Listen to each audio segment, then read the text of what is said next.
વ્યસન મુક્તિનો એક જીટોડા ગામની અંદર ભવ્ય કાર્યક્રમ આપણે રાખવા જઈ રહ્યા છે. વ્યસન મુક્તિ સાહેબે ઘણું કીધું. આ એક સરસ નાટક જોયું કે દારૂ આપણને કેટલું નુકસાન કરે છે એ ટૂંકમાં આપણે કહ્યું. પણ દારૂ કેમ ના છૂટે? પહેલી વસ્તુ, સિગરેટ કેમ ના છૂટે?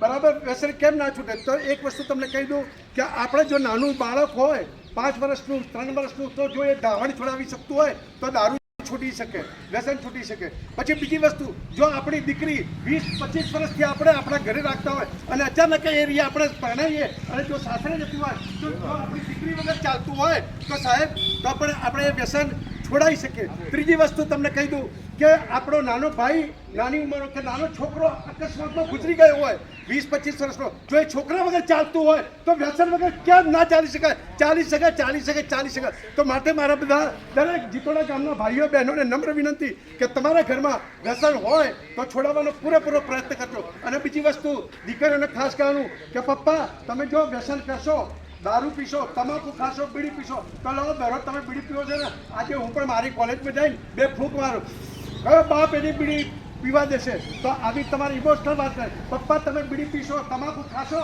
તો હું તમારો મોબાઈલ ફોડી નાખીશ. આવી વાત કરવાની. પપ્પા તમે તમાકુ ખાશો, દારૂ પીશો, તો હું ટીવી ફોડી નાખીશ. આવી તમારે લાગણીશીલ વાતો કરવાની. લાગણીશીલથી બાપ ભાઈ કાકા બધા માની જાય છે. તમારે આવી ઇમોશનલ વાતો કરી ટૂંકમાં ઘરમાં વ્યસન છોડાવવાનો પૂરેપૂરો પ્રયત્ન કરવાનો. બસ આભાર.